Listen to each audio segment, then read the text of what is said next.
We are live. Hello and welcome to coaching show number 5. I'm Sam Watson coming to you from a rainy Ireland. Actually, we've had an amazing lockdown period generally, but yeah, June is here and the rain has finally come.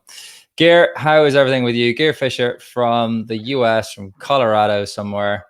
How's life over there? Yes, life is good. Things are starting to open up again from the lockdown. Some restaurants are opening slowly, like maybe half the amount of people going out and about. I see quite a few people wearing masks out on the street, but quite a few that are not. But things are starting to happen. We even have a horse show coming up here in early July that will be the first one since February, since before this craziness all started happening, that I'm looking forward to. Yeah, we've got that happening as well. My OnForm inbox has been, or my OnForm channels have been getting some videos of people show jumping away from home. So that's cool. It's been good. It's been good. It's great for people to get back out. People who have been practicing away at home, now being able to put that into the meaningful experience phase as well. But we're gonna discuss something which has actually got lots of interaction on social media. So thank you everyone for getting involved with this. And obviously, please do still interact with us and leave your thoughts and comments. But it's buying a horse. Um, the specific areas we want to talk about with this is it's what advice should we get when we're buying a horse, because very few people are experts in this. There's certainly parts of the horse buying process that I absolutely do not consider myself to be an expert in, even though I've bought many horses. And so I constantly turn to people for advice. And that is becoming so much easier and more efficient with video. I think, Gary, I mean, you've been through the process of buying a horse. I think very few people nowadays even go to look at a horse without seeing a video of it first. Yeah, certainly for us, I'm definitely no horse expert, and have been in this equestrian world for a couple of years now through my daughter's experiences in show jumping.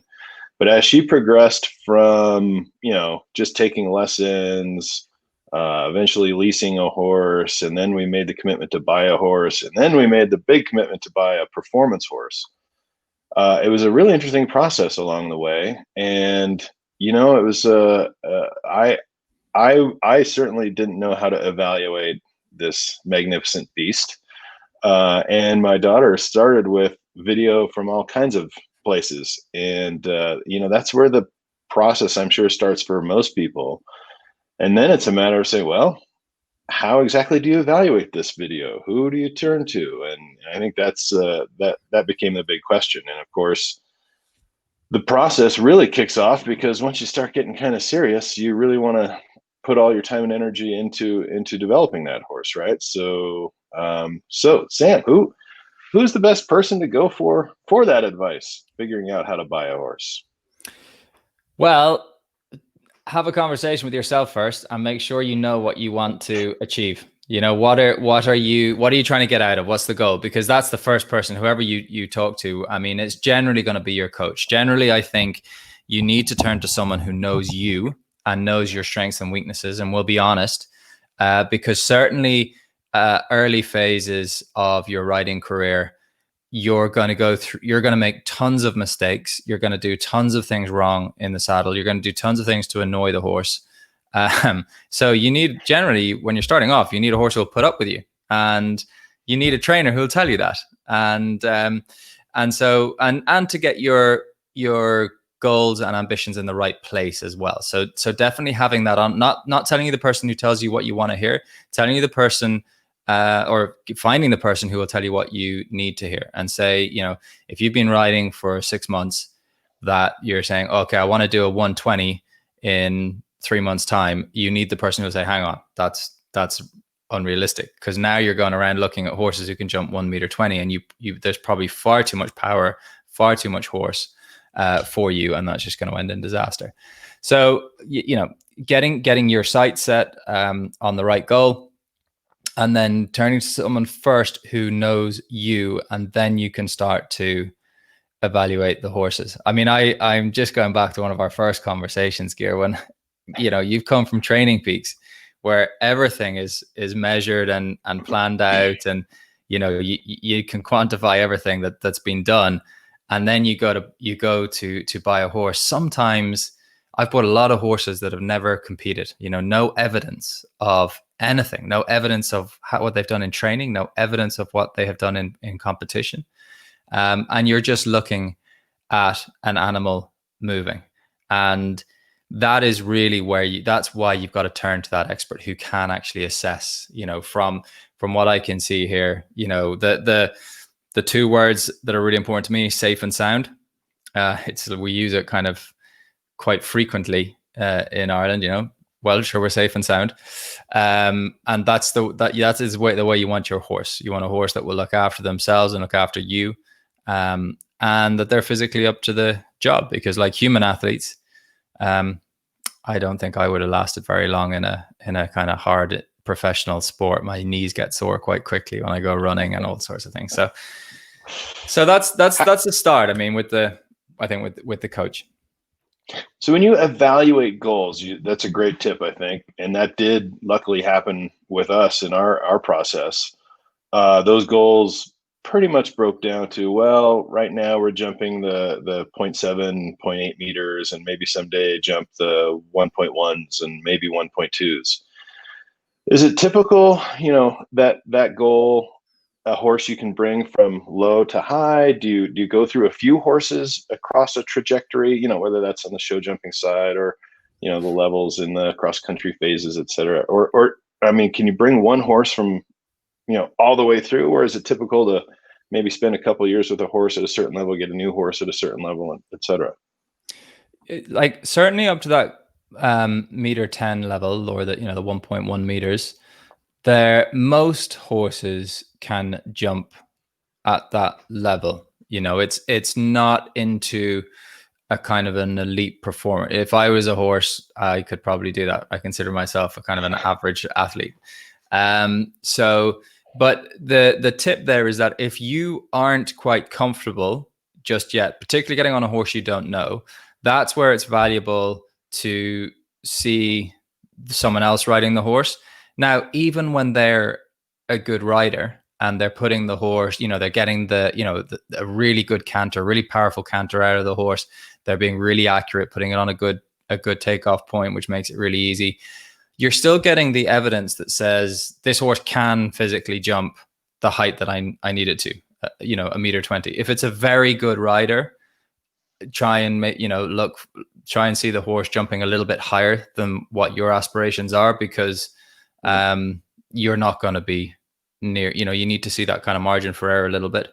Particularly if it's, obviously not a very young horse who's too green for that. But in terms of testing whether the ability for what you want is in the locker, there's various ways of doing that. I love to see a horse loose jumping, and I will do this with older horses. So sometimes if I'm trying a 6-year-old horse who's way past when we buy 3-year-olds, we don't see them ridden, we only see them loose.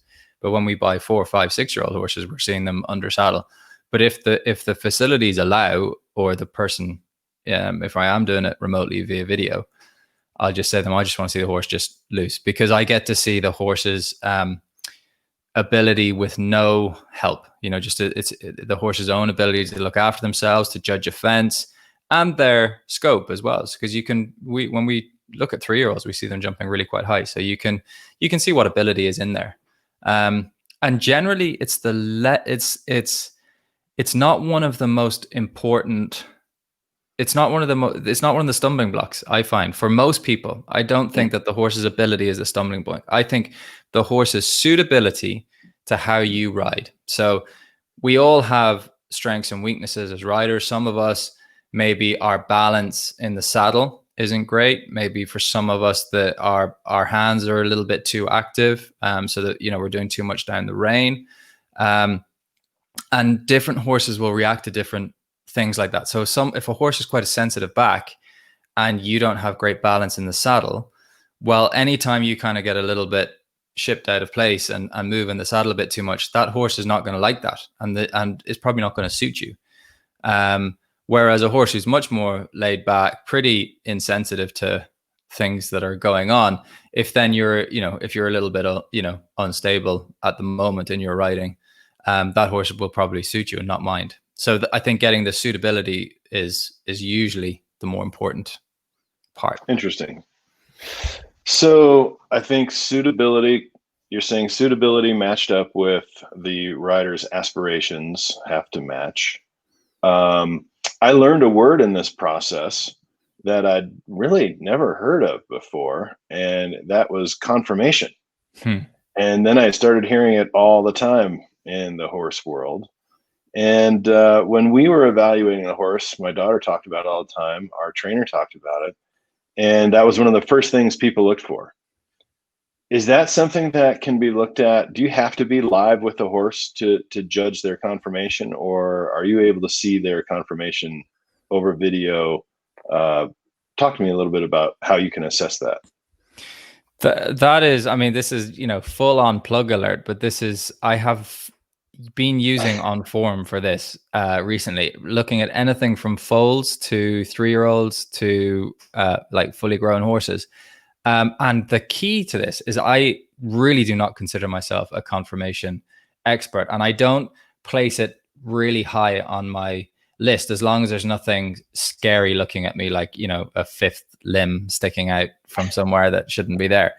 I generally don't get too bogged down in it, but I've actually found we've got a good friend who's a vet as well, that you can learn about the angle of the shoulder, the angle of the limbs are key. So feet, and then, particularly around the knee joint, the angles that are going on there. So you'll have the forearm above the knee, and then you've got the kind of lower limb below the knee. And if there's angles there, we talk about back at the knee, over at the knee, those are expressions that if you're not used to assessing conformation, you're not going to know. But that's where there's a bit too much of an angle offset going on, and that is going to put stress on those ligaments and tendons and things down there.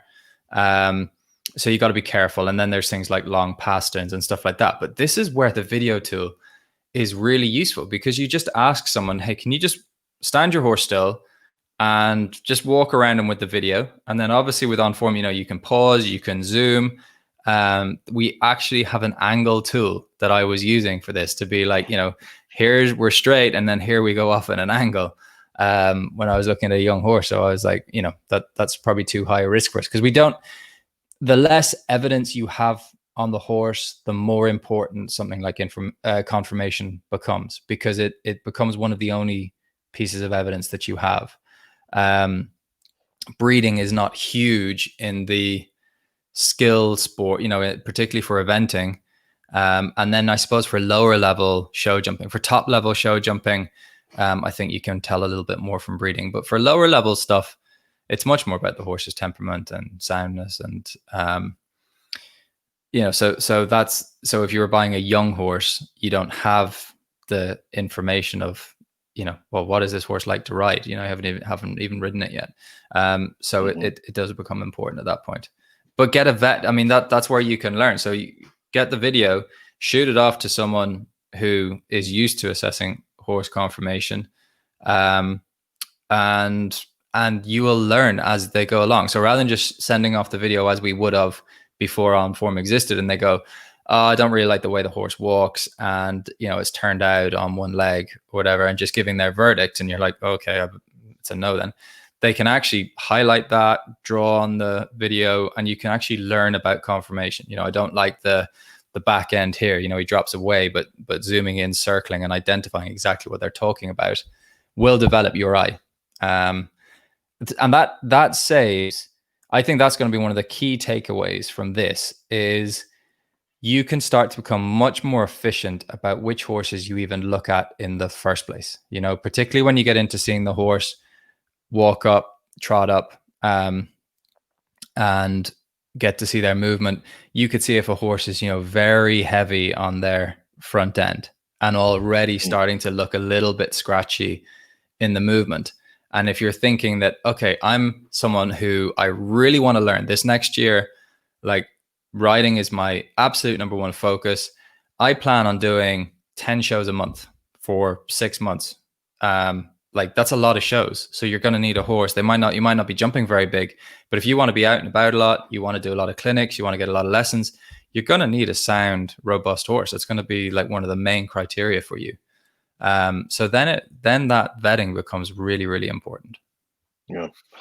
I found it kind of crazy as we were looking for a competition horse, the lack of history. I mean, we had some history of some results from previous shows, but they couldn't tell me how much training it was going through. The level of workouts or the routine, where there was just very little training information, and I found that kind of surprising. Is that typical, like across the range of horses? Yeah, I think it is. And I think that will evolve over time. I mean, I think it's where a lot of stables get a reputation for being good producers of horses, because people start to even get to know the system of the producers they buy for it. Now, this is again talking from Ireland, where a lot of people make their living from selling horses.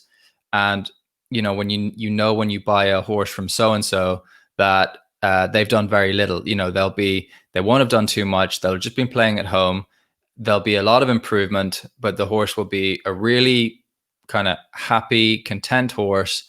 Might not have a great education in terms of technical knowledge, but has maybe done loads out on the roads, is used to traffic, that they kind of have their system that they're used to.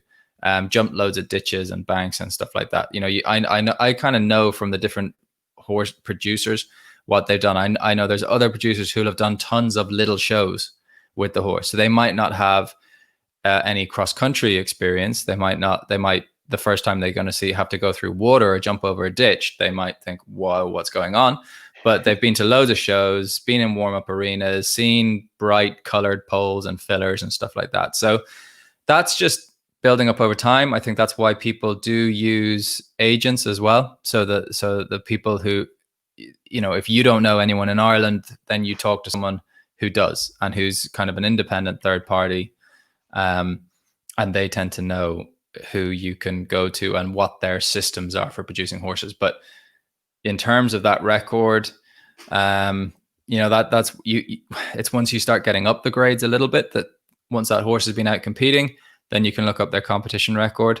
But obviously, then the price is probably starting to go up when that information is positive and that horse has had a good successful performance record. That's when you're paying a premium. So that again is where you're bringing in that expert judge who can say, okay, this horse hasn't competed much, but this is me. Maybe we've liked the horse when we've seen the videos of the producer riding it. So we said, right, we'll go and see that horse. This is me riding the horse. I've seen him trot up and down and he looks completely sound and happy. I've ridden him around. We get on like a house on fire. It's like I've been riding the horse for months and weeks and years.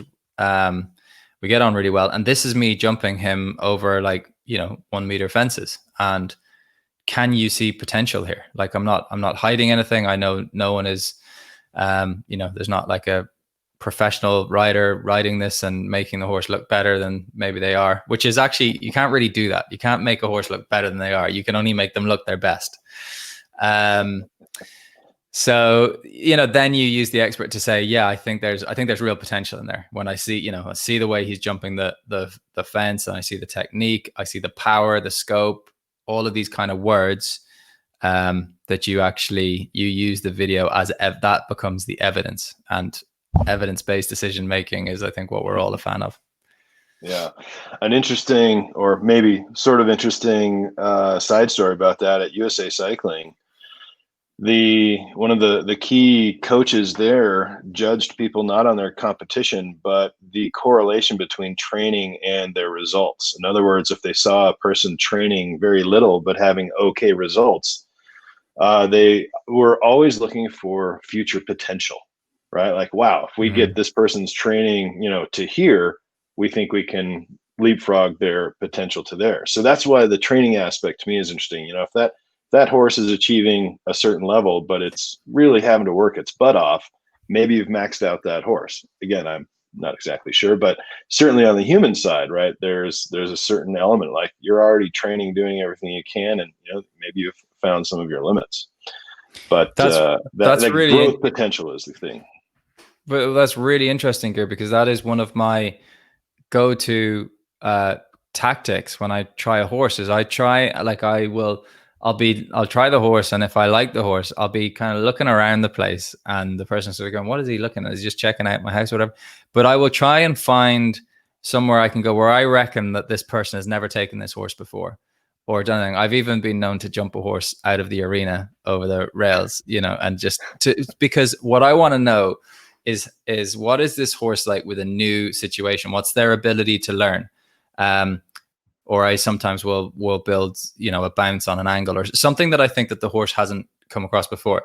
I do not mind mistakes at all. The information I'm trying to gauge is what's this horse's A, reaction to new things, and unfamiliar territory, and then B, the capacity to learn. So what will they be like the second, third, fourth time when I do that with them? So that's a similar thing. Like, that's around potential. It's not what they've been probably drilled on time and time again.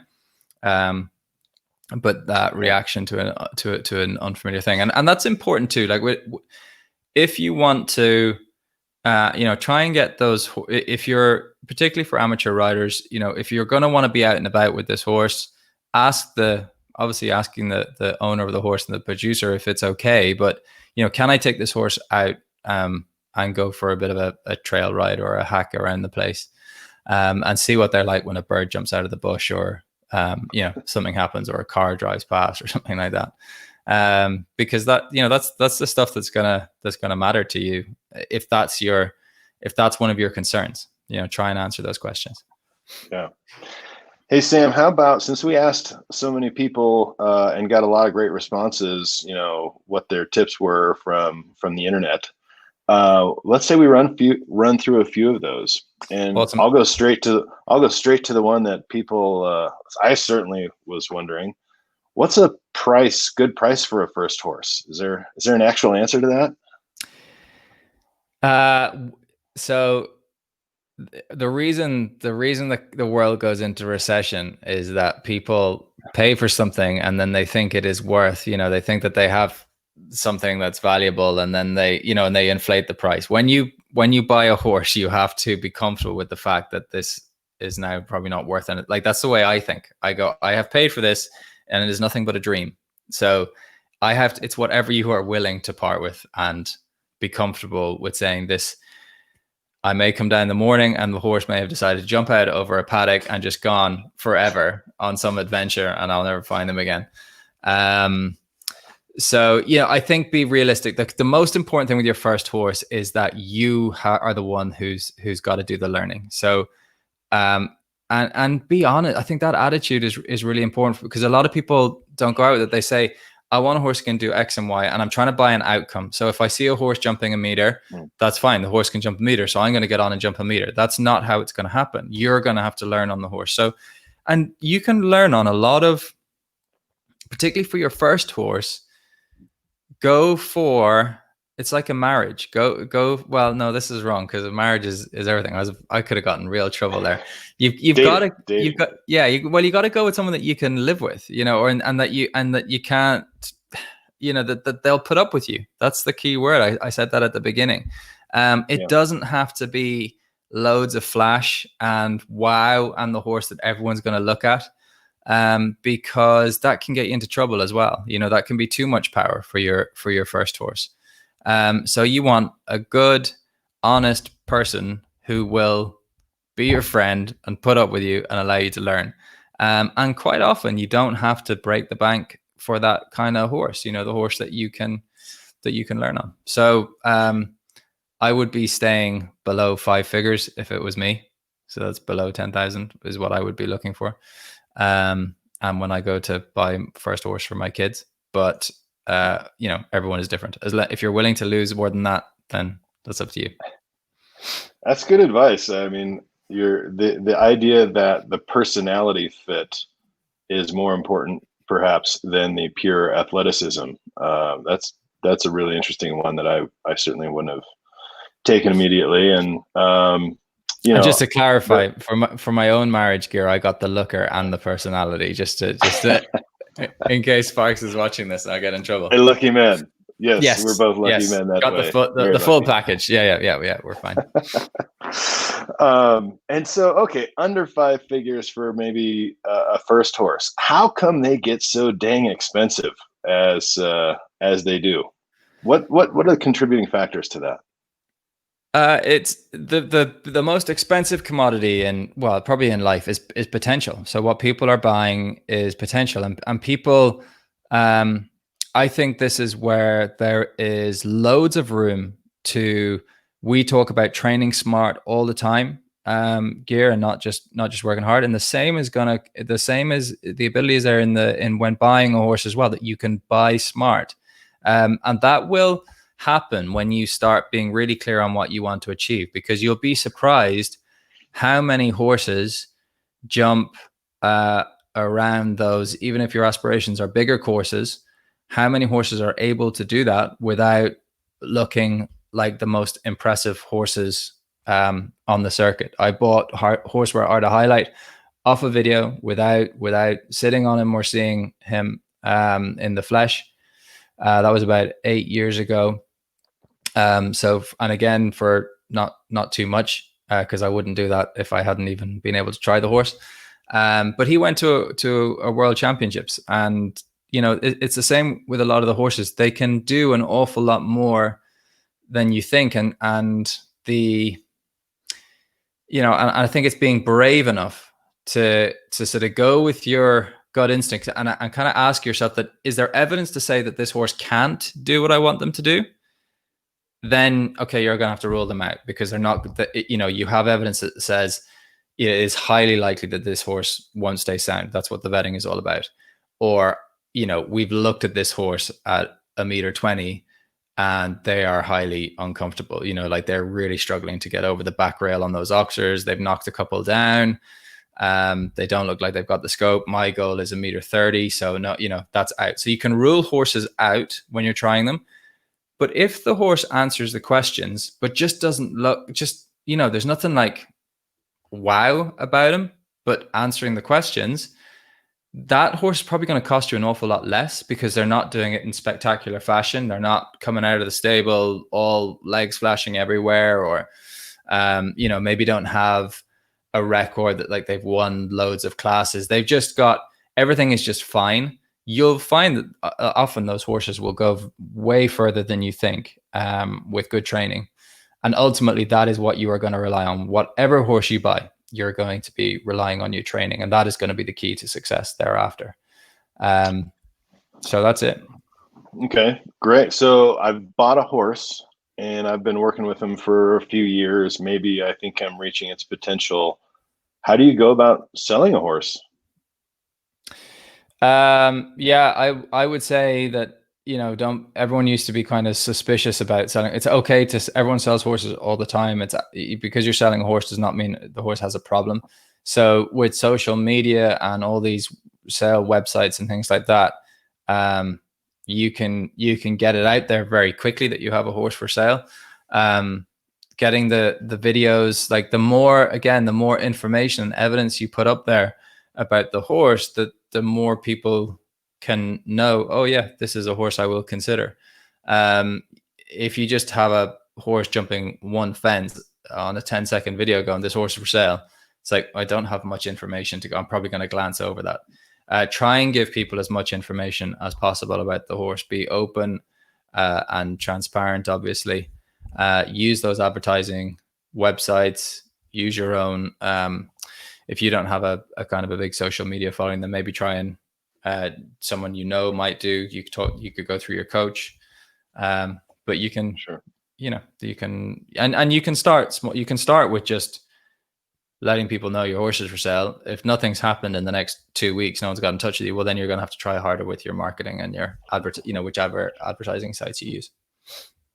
I think a little bit about it, just the more history you have, the more context a person could have, I, as the buyer, would feel a lot more comfortable about outlaying that cash if I've got history, not just, and again, I've said this, but competition results are one thing, but what kind of training was going into those competition results, or lack of results, or, maybe it wasn't a personality fit, but What I think about that a lot.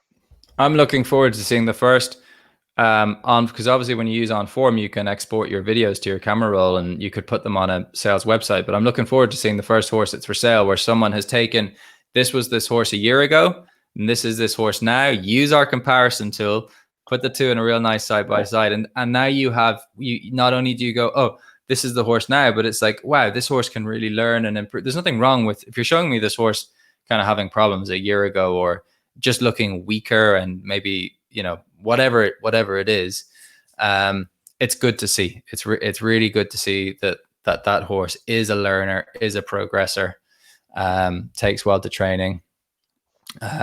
So yeah, it's an amazingly difficult evaluation or choice, but it's also something that's so wrapped up in emotion, right? You want to be as objective as you can, but you're also looking for that human horse connection and personality fit, like you said. Yeah, and you're going to go on a journey. I mean, that's it is nice to have that, particularly when you're less experienced. It's all right for me to say I've bought more than half of my horses I wouldn't have sat on before I bought them. But I'm used to the training horses and things. But for sure, when you walk away from a yard, like it is often the personality of the horse that will make that decision. Like I have to have had the fact that there's none of that evidence that I go, okay, there's nothing there that I can't live with. And then you're just thinking to yourself, I would love to work with that horse. I just love his, his attitude and personality. So that's important. Good. Well, I think we're drawing to a close here. This is yet another topic that we could talk about for days, because there is so much to it. But I appreciate hearing some of the feedback you had. I know everybody out there will as well. In terms of our future, I think Tuesday we have an OnForm Getting Started webinar, where we'll be showing some people how to use our app. As always, if you have questions, you can reach out through the EquiRatings website or the OnForm website. Any last sage words from you, Sam?